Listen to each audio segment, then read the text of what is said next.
Hi అండి. పునర్జన్మ 12వ భాగము. రచన మీనా ముక్తేశ్వర్ గారు. చదువుతున్నది లక్ష్మి. ఇక కథలోకి వెళితే, రోజులు ఆనందంగా గడుస్తున్నాయి ఆశామౌళికి. నదియా మౌళి విశాలదత్త విషయంలో చాలా గొడవ పడింది. వాడితో అసలు తిరగవద్దు అని ఎంతో బతిమాలింది. ఎందుకు వాడితోనే అని ప్రత్యేకంగా మాట్లాడుతున్నావు అంటూ ఎదిరించి మాట్లాడిన ఆశామౌళి మాటలకు ఆశామౌళి చెంప చెల్లుమంది. అంతే, చాలా కోపంగా ఆశామౌళి రూమ్ డోర్ ఫాస్ట్గా వేసి వెళ్ళి లోపలే ఉండిపోయింది. మరునాడు ఉదయం షూటింగ్ ఉంది. అందరూ ఫోన్ల మీద ఫోన్లు చేస్తున్నారు నదియా మౌళికి. ఆశామౌళి తన ఫోన్ స్విచ్ ఆఫ్ చేసింది. ఇంటి ముందు మూవీకి సంబంధించిన ముఖ్యమైన వాళ్ళు వచ్చారు ఆశామౌళి కోసం. పైన ఉన్నారు, వెళ్ళండి అని చెప్పింది కోపంగా నదియా మౌళి. దయచేసి తలుపు తీయండి మేడం. షూటింగ్ చాలా ఖరీదుతో కూడుకున్న వెకేషన్స్లో ఏర్పాటయ్యింది. నిర్మాత చాలా నష్టపోతారు, గ్రహించండి మేడం. విశాల్ దత్త గారు మీకు ఎన్నోసార్లు ఫోన్ చేశారు అని చెబుతుంటే, మా అమ్మకు ఇష్టం లేదు, నేను రాలేను అని చెప్పింది ఆశామౌళి. అంతే, ప్రసాద్ దత్త మరో కొందరు పెద్దవాళ్ళంతా వచ్చారు. ప్రశాంత్ దత్త విడిగా నదియా మౌళితో మాట్లాడారు. మీరు తప్పితే ఆశామౌళి మనసు ఎవరూ మార్చలేరు. ప్లీజ్ మా కోసం రిక్వెస్ట్ చేయండి అంటూ అందరూ బ్రతిమాలేసరికి తప్పక ఊ అన్నది.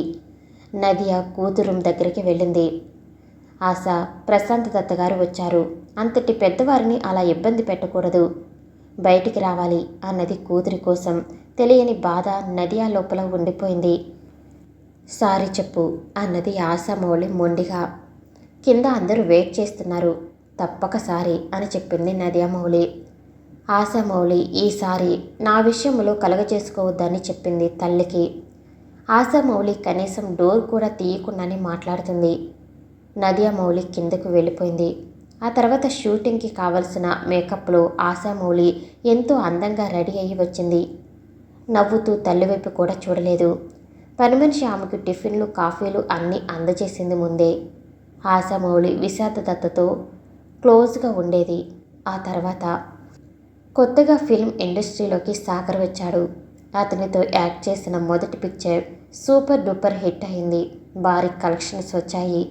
ఆ తర్వాత ఎన్నో సినిమాలకు వారినే హిట్ పేర్గా ఎన్నుకున్నారు. సాగర్కి ఆశామౌళికి మంచి స్నేహం కుదిరింది.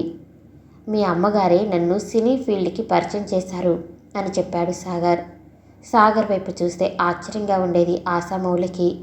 ఎంత దగ్గరగా ఉన్నా కూడా చాలా హద్దుల్లో, ఎంతవరకు స్నేహం వరకే ఉండేవాడు.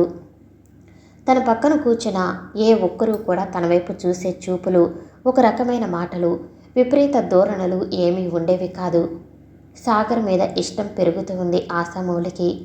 ఒకరోజు అదే మాట చెప్పింది సాగర్కి. సినీ ఫీల్డ్ వదిలేసి మనిద్దరం పెళ్లి చేసుకుందామా అంటూ. మౌనంగా ఉండిపోయాడు సాగర్. గతంలో తెలిసి తెలియక 2 పొరపాట్లు చేశాను అని అన్నీ చెప్పేసింది ఆశామౌళి. ఒప్పుకోలేను అని చెప్పాడు సాగర్. అవును, నేను నీ దృష్టిలో మంచిదానిని కాదు, అంతే కదూ అంటూ ఒక రకంగా నవ్వింది ఆశామౌళి. ఆశామౌళి తనను దూరం పెట్టడం, సాగర్తో క్లోజ్గా ఉండటం గమనించాడు విశాల్ దత్త.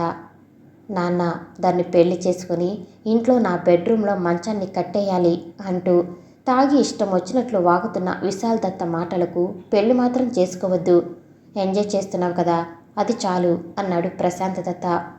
పెళ్లి చేసుకుని బిడ్డలను కని మన వంశాన్ని ఉద్ధరించే వాళ్ళను వేరే వాళ్ళని చేసుకుంటాను, కానీ అది కావాలి, అది అంటే నాకు పిచ్చి, అది వేరే వారితో తిరుగుతూ ఉంటే నేను చూడలేను, అది నాకు కావాలి నాన్న, దాన్ని పెళ్లి చేసుకుంటాను అని అడిగాడు విశాల్ దత్త.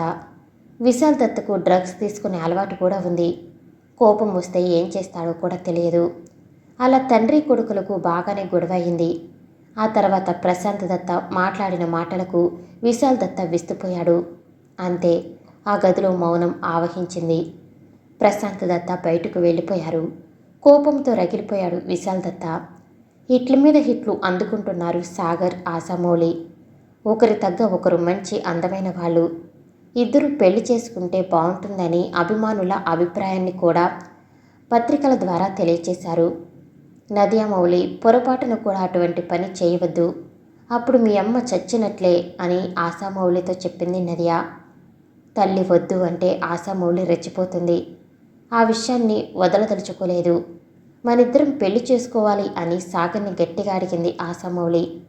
ఒక పక్క విశాల్ దత్త మాటలు పడలేక, మరోపక్క తల్లి మాటలు పడక ఆశామౌళి అదే నిర్ణయం తీసుకుని సినీ ఫీల్డ్ వదిలేసి తనకున్న కావలసినంత ఆస్తులు తీసుకుని దూరంగా వెళ్ళిపోవాలి అనుకుంది. ఆ మాటే మళ్ళీ అడిగింది సాగర్ని ఆశామౌళి. నీకు నా మీద అనుమానమా? పెళ్ళైన తర్వాత నువ్వు తప్ప నాకు వేరే ప్రపంచమే ఉండదు. మనం ఇక్కడ ఉండవద్దు. దూరంగా వెళ్ళి పెళ్లి చేసుకుందాం అని చెప్పింది ఆశామౌళి. నాకు నీ మీద ఏ అనుమానం లేదు ఆశా. చేసిన తప్పుల గురించి నీలాగా ఎవరు చెబుతున్నారు ఈ రోజుల్లో? పూర్తి నమ్మకం ఉంది. కానీ నాకు ప్రశాంత్ దత్త గారికి పరిచయం చేసింది మీ అమ్మగారు. అందువల్లే నాకు హీరోగా ఛాన్స్ వచ్చింది. కానీ ఆమె తీసుకున్న మొదటి మాట నీతో సన్నిహితంగా ఉండవద్దు అని. పొరపాటును కూడా మీ ఇద్దరి మధ్యన స్నేహం తప్ప మరి ఎటువంటి ఇతర సంబంధాలు ఉండకూడదు అని. ప్రేమ పెళ్ళి అటువంటివి ఉండనేకూడదు అని మాట తీసుకున్నారు అని చెప్పాడు సాగర్. ఆ రోజు కోపం తారాస్థాయికి వచ్చింది ఆశామౌళికి. మరుసటి రోజు ప్రశాంత్ దత్త మరణించారు. ఎందుకు? ఎవరు చంపుతున్నారు? అసలు ఏం జరిగింది? తెలియకుండా ఎలా జరుగుతున్నాయి? రేము మరణం, ఆ తర్వాత ప్రశాంత్ దత్త గారి మరణం ఆశ్చర్యంగా అనిపించింది ఆశామౌళికి. ఆ రోజు విశాల్ దత్త ఆశ లేనప్పుడు వారి ఇంటికి వచ్చారు. నదియా మౌళికి మీ అమ్మాయి సాగర్తో తిరుగుతుంది అని చెప్పాడు. ఆ తర్వాత సాగర్ ఆశామౌళి ఇద్దరూ సరదాగా బీచ్ దగ్గర మాట్లాడుకుంటూ ఆనందంగా కూర్చుని ఉన్నారు. సాగర్ చాలా మంచివాడు, చెప్పాలి అంటే జ్ఞానం కలిగిన వాడు కూడా. అందుకే ఆశామౌళికి కోపం వస్తే శాంతింపచేస్తున్నాడు. తల్లిదండ్రులు మన మంచిని కోరతారు. ఎందుకు కన్న తల్లి మీద అలా కోపంగా ఉంటావు అని బుద్ధి చెప్పాడు. ఇంతలో నదియా మౌళి సాగర్కి ఫోన్ చేసింది. స్పీకర్ ఆన్ చేసింది. ఆశామౌళి పక్కనే ఉంది. నీకేం చెప్పాను సాగర్? నువ్వు ఏం చేస్తున్నావు? నా బిడ్డతో తిరగవద్దు అని చెప్పాను. ఆమెతో ఎటువంటి సంబంధాలు ఉండకూడదు అని చెప్పాను అని ఇష్టం వచ్చినట్లు తిడుతున్న తన తల్లి మాటలను ఫోన్లో ఉన్న ఆశామౌళి ఆశ్చర్యపోయింది. ఇంజనీరింగ్ పూర్తి చేసి తనకు కోరిక ఉండటంతో సినీ ఫీల్డ్లోకి వచ్చాడు సాగర్. చాలా మంచి అబ్బాయి అని అందరికీ తెలుసు.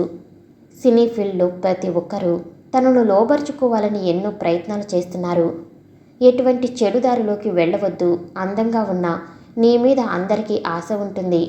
ఆశ కానీ జీవితానికి ఒక ఆశయం ఉండాలి అని హెచ్చరించాడు తనకు పరిచయమైన మొదటి రోజుల్లోనే సాగర్. అంతటి మంచివాడిని ఇద్దరూ ఒకే చోట ఎన్నోసార్లు ఉన్నా కూడా హద్దు మీరలేదు. తను తాగి దగ్గరకు వెళ్ళినా కూడా ఎంతో గంభీరంగా ఉన్న సాగర్ మీద ప్రేమ అందుకే వచ్చింది. అతని నిజమైన మనసున్న మనిషి అని అర్థం చేసుకుంది ఆశామౌళి. అసలు తల్లికి ఎందుకు ఇష్టం లేదు అని ఆలోచిస్తున్న ఆశామౌళికి ఒకసారి నీ మనసులో మాట చెప్పి చూడు ఆశ. సినీ ఫీల్డ్ వదిలేసి పెళ్లి చేసుకుని అందరం దూరంగా వెళ్ళిపోదాం అని చెప్పి చూడు. మీ అమ్మగారి నిర్ణయం మార్చుకుంటారు ఏమో అని శాంతంగా చెబుతున్న సాగర్ వైపు చూసి కన్నీరు పెట్టుకుంది ఆశామౌళి మొదటిసారిగా. బాధ ఎలా ఉంటుందా? బాధ కలుగుతుంది. ఇదే మొదటిసారి. ఈ బాధలో భారం బంధం రెండు ఉన్నాయి. అందుకే ఈ విషయం నన్ను అంతగా బాధిస్తుందంటే నేను నిన్ను ప్రేమిస్తున్నాను సాగర్ అని మనస్ఫూర్తిగా అనుకుంది ఆశామౌళి. మన ఇద్దరం పెళ్లి చేసుకుందాం సాగర్, ఐ లవ్ యూ అని మనస్ఫూర్తిగా చెబుతున్న ఆశామౌళి కళ్ళల్లోని స్వచ్ఛత చూసి ఆనందంగా దగ్గరకు తీసుకున్నాడు సాగర్. భుజం తట్టి వదిలేశాడు. Your great person my friend. ఎంతమంది అబ్బాయిలు ఉంటారు నీలాగా? మేకప్ చేసేవాడి నుండి ప్రతి ఒక్కరూ ఏదో రకంగా నన్ను తాకాలని ఎక్కడెక్కడో చేతులు వేసేవాళ్ళు. అప్పుడు నాకు ఏమీ తెలియదు సాగర్. మంచి చెడ్డ ఏమీ తెలుసుకోకుండా పెరిగాను. తెలుసుకునే అవగాహన నాలో కూడా లేదు. ఏదో గర్వం, కోటీశ్వరురాలని, ఎంతో గర్వం అందగత్తెను అని. కానీ ఈరోజు ఈ అందగత్తెను రంగుల బొమ్మగా ఎంజాయ్ చేస్తూ చూస్తున్నవారు. మొన్న ఒక పబ్లో ఒక్కడు 10 కోట్లు ఇస్తాను రమ్మన్నాడు. బలిసినవాడు. అప్పుడు ఇదే అభిమానం. ఇన్నాళ్ళు తన అభిమానిని అంటూ ఎన్నో రకాలుగా ఎంతో గొప్ప గొప్ప ఫంక్షన్లు చేసిన జనాలకు అన్నదానాలు, రక్తదానాలు చేసింది ఇందుకేనా అని అనిపించింది. ఆ అభిమాని వైపు చూసి వాడు వీరాభిమాని. ఒక సినిమాలో నేను చచ్చిపోతే చెయ్యి కోసుకొని మరి టీవీలో అడ్వర్టైజ్మెంట్ ఇచ్చాడు. కానీ నా విలువ ఈరోజు ఇంతకు దిగజారిపోయింది. తాగి వాగుతున్న వాడి మాటల్లో వాడి మనసు బయటపడింది. అప్పుడే నాకు తెలిసింది, ఈ సినీ ప్రపంచం, రంగుల కలలు, నిజమైన జీవిత జ్ఞాన వర్షం పడితే ఒక రంగు మిగలదు అంటూ. ఎంతో జ్ఞానంగా మాట్లాడుతున్న ఆశామౌళి వైపు చూసి, చిన్న వయసులో ఫిలాసఫీ మాట్లాడుతున్నావా అంటూ నవ్వాడు సాగర్. ఫిలాసఫీ కాదు, ఇటువంటి ప్రపంచంలో ఉంటే 10 ఏళ్లకే అన్నీ తెలుస్తాయి అంటూ నవ్వి ఊరుకుంది ఆశామౌళి.